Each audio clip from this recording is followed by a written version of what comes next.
menggunakan momentum di mana dakwaan saya sudah batal demi hukum, artinya surat dakwaan itu sudah anatominya itu sudah runtuh begitu ya. Nah, itu saya gunakan momentum saya untuk sekali lagi pekerjaan saya itu masih banyak sekali gitu.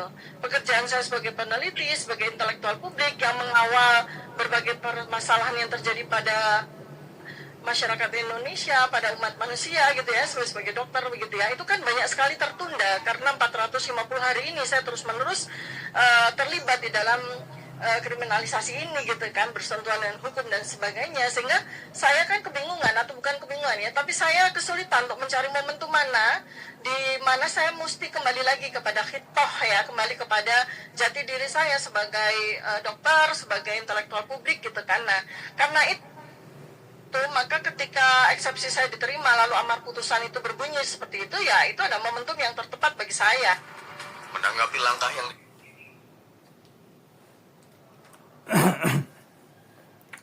Selamat pagi para sedulur-sedulur yang saya cintai dan semoga dicintai oleh Allah SWT. Oke para sedulur, jadi itu tadi penggalan pidato ataupun pernyataannya Dr. Tifa Fauziah yang dia hijrah ya, menarik diri daripada kasus tuduhan ijazah palsu.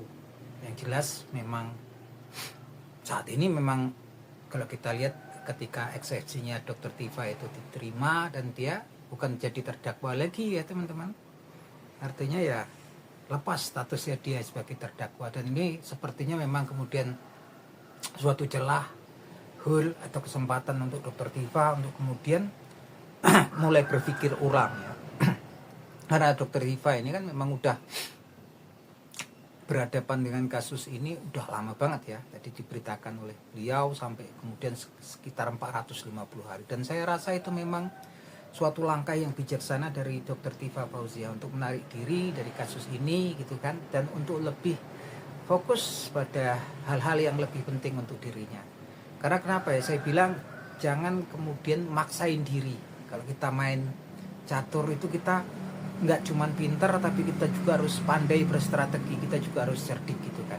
Kalau lawannya kuat, lawannya tangguh, ya draw pun nggak masalah. Yang penting udah berjuang dan pastinya udah memberikan informasi, memberikan wawasan kepada masyarakat Indonesia, warga negara Indonesia tentang apa-apa yang sebetulnya terjadi di negeri kita ini.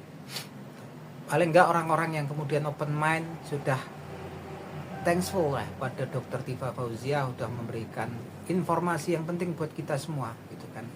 Walaupun nggak semua yang kemudian dianggap itu kemudian bersalah itu kemudian bisa kemudian dihukum, nggak, susah. Ini dunia gitu kan, dunia ini banyak faktor gitu kan kalau bicara tentang dunia, dan ini langkah yang memang kemudian bijak ya.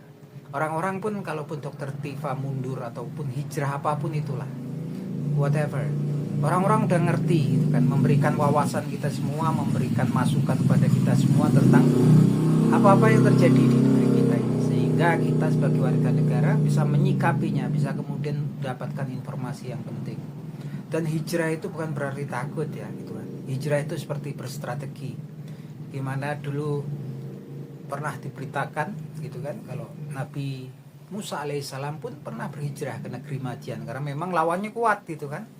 Fir'aun itu kuat ya, punya kerajaan, punya segalanya gitu kan. Musa baru kembali ke Egypt, ke Mesir karena memang kemudian mendapatkan wahyu dari Allah SWT untuk kemudian berkhotbah, untuk kemudian menyadarkan Fir'aun. Begitupun Nabi kita, Nabi besar Nabi Muhammad SAW pun suatu ketika memang pernah berhijrah dari Mekah ketika orang-orang Quraisy Mekah itu sangat kuat dan memang berusaha mencelakai Nabi Muhammad SAW. Nabi Muhammad pun hijrah ke Yastrib atau kota Madinah, dan itu bukan suatu tindakan yang penakut atau pengecut. Kita butuh strategi, bukan terus kemudian menyerang terus dikala memang lawan itu kuat. Dan ini saya apresiasi, ini langkah yang sangat tepat dari Dr. Tifa Fauziah. Masih banyak lagi urusan-urusan penting sesuai dengan profesinya Dr. Tifa untuk memberikan bantuan kepada masyarakat, melakukan amal bantuan kepada masyarakat. Dan ini sepertinya bagus dan saya apresiasi paling enggak kita take rest gitu kan. Kalau main bola itu ada babak 1, babak 2, tarik istirahat, hela napas panjang, mundur, menarik diri. Hijrah itu bukan berarti takut atau pengecut, tapi kita tahu, kita bersiasat, kita berstrategi. Itu menurut saya ya. Menurut saya banyak hal yang memang kemudian di negeri kita ini susah untuk dihadapi.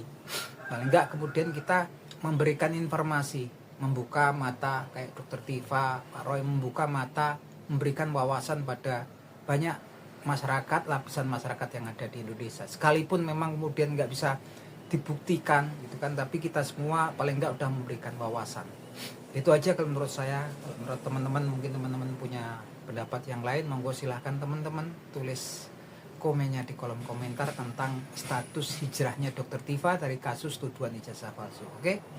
Salam seduluran, akhir kata wabillahi taufik wal hidayah. Wassalamualaikum warahmatullahi wabarakatuh.